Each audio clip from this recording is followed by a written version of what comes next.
These are the stories topping the news. The Court of Appeal is to deliver its decision this afternoon in the boundaries injunction matter. A massive ground search is underway for a missing plane in Guyana, and Argentina's president speaks about her state visit to China. Good afternoon. Welcome to the ZIZ Midday newscast. Today is Thursday, 5th February 2015. I'm Ebony Brandon. Now for a look at the news developments in detail. The Court of Appeal will hand down its verdict in the ongoing boundaries injunction case this afternoon at 2. Prime Minister the Right Honorable Dr. Denzel Douglas's administration wrote to the appeal court last week requesting that it move forward the date of the hearing into the opposition's appeal of Justice Marlene Carter's decision in the boundaries injunction matter.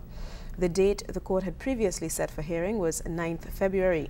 This posed a problem, according to Dr. Douglas, as the date for nomination for elections had been set for 6th February quite some time before. Last week, the appeal court took the decision that until the matter is heard and all arguments and submissions have been presented, the supervisor of elections should not advertise or move forward with elections based on the new boundaries. In other news, the Electoral Office is alerting the public about several copies of what appears to be a voter list for St. Kitts and Nevis, which has been appearing on local websites.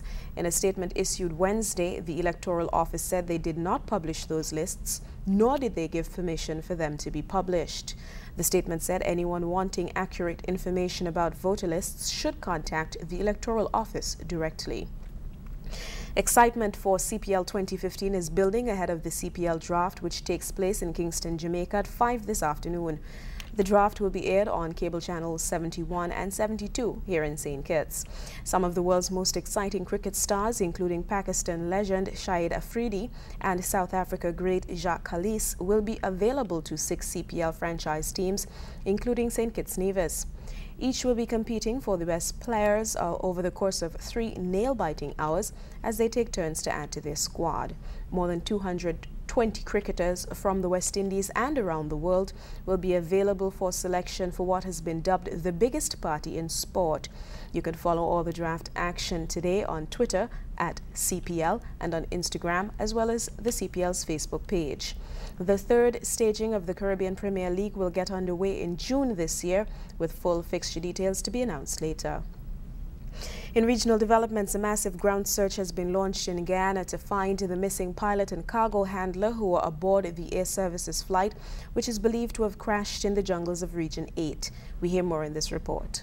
With the official search by the authorities over to find the Air Services Britain Islander and its occupants, a massive ground search begins this Friday. The goal is to find the 27-year-old pilot Nikki Prasad and 51-year-old David Bisnot, a cargo handler who was on board at the time the aircraft took off from Madhya Airstrip en route to Carisparu on December 28. The ground search has been spearheaded by Frank Singh, a veteran tourism operator who takes tourists across the jungles of Region 8. Singh is also the father-in-law of the missing pilot. Aerial reconnaissance on the video, it shows that the trees were being disturbed. So that's why we call it high areas, no? So this is the forest grade. If this doesn't work, we have the second grade. We're going into the second box here, which is North Fork, Whitewater, Blackwater area. Then from there now, if nothing doesn't work, we go back into the third box, which can break into 2 sections, which we're going to go into the basin, and then we're going to look at the sides of the mountain. And then the last part is going to Casparo, which we have another area that a possible sighting from that side, but that is not 100% confirmed as yet. So we have the 3 main areas that we're working on. The private search and rescue effort is being supported by voluntary donations from friends and relatives, said Mr. Cecil Prasad, father of the missing pilot. Yeah, he's a strong fighter. I think he will survive in a situation like this, because I've heard people survive longer than this. Mr. Tony Melville, a former chief of the Patamonas who live in the region of the search terrain, is one of the main persons on the rescue mission. The searchers are gearing up for a difficult experience. It can be very difficult because I remember that there is a landscape. It calculates like 1,200 feet to 3,000 feet. I mean, it's a conglomerate formation. So you have a lot of crevices, a lot of waterfalls, and conglomerate is rock formation. So it could be some boulders that we have to use ropes to cross over from A point to B point, you know. But we still have to maintain the line that I show you as a grid, because if we come off the grid, possibly we could pass the aircraft.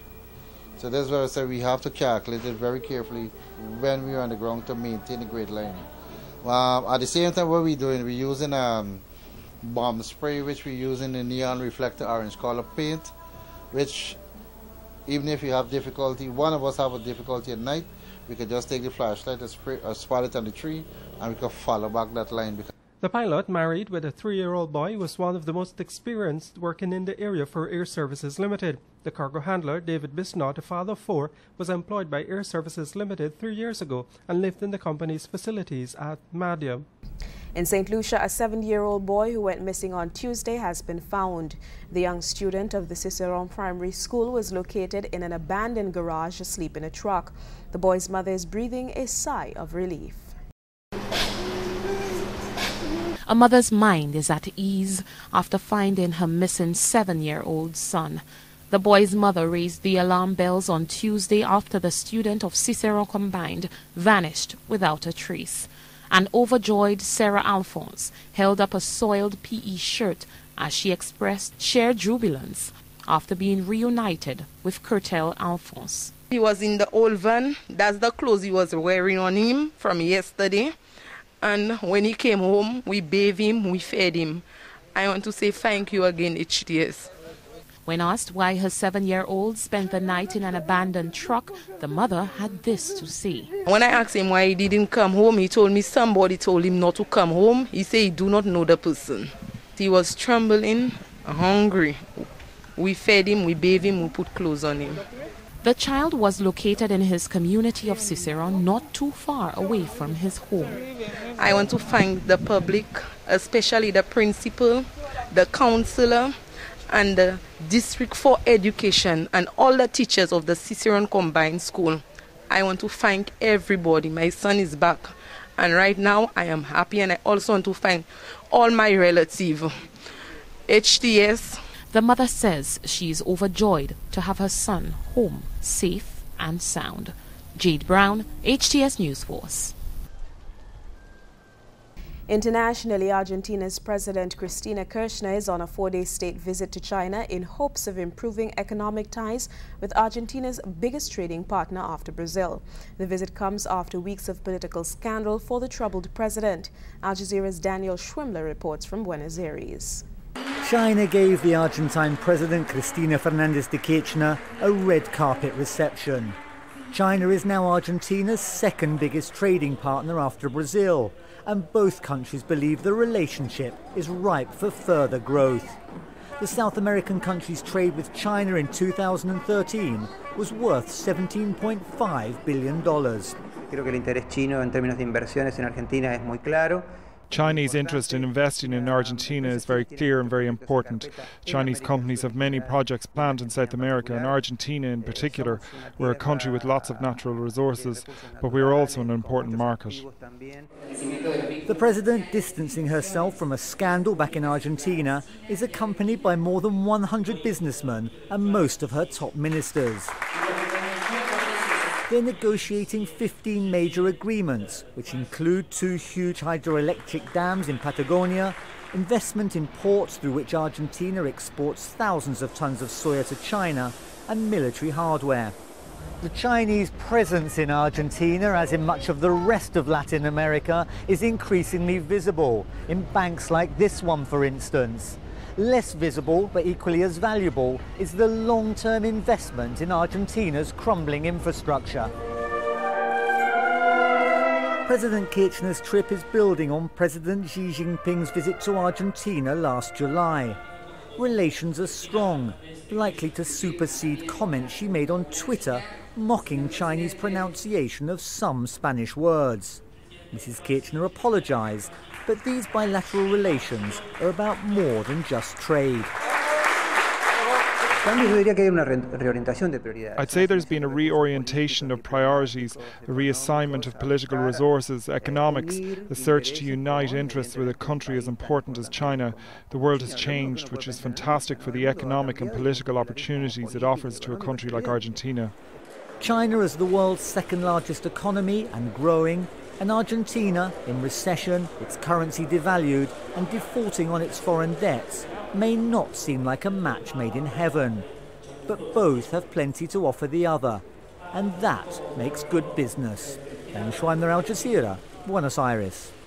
A Mexico City boy has received honors and scholarships for helping in the rescue effort after a deadly explosion at a maternity hospital. Katie Sargent reports. Jonathan Toban Ruiz is being hailed as a hero for what he did after a deadly gas truck explosion ripped through a Mexico City maternity hospital. He helped rescue a baby boy and an emergency worker by helping guide them through tons of rubble at the blast site. For that, he was named an honorary member of the Los Topos rescue crew and awarded education scholarships. A Mexico City government official said Ruiz displayed a lot of courage in helping others regardless of the risks. The blast on January 29th killed one woman and 2 children and injured dozens of other people, but several babies were found alive in the rubble. Officials have blamed the blast on a leak from a hose in a gas truck, which was fueling the hospital's tanks. In today's weather, skies are expected to be mostly sunny with a slight chance of a few passing showers. Tonight we can expect fair conditions. Winds are blowing from the east at 9 to 16 miles per hour. Temperatures will reach a high of 25 degrees Celsius. Sunset today will be at around 6:08 p.m. That wraps up the midday newscast for today. Join us this evening for these stories and more in detail. I'm Ebony Brandon. Have a pleasant afternoon.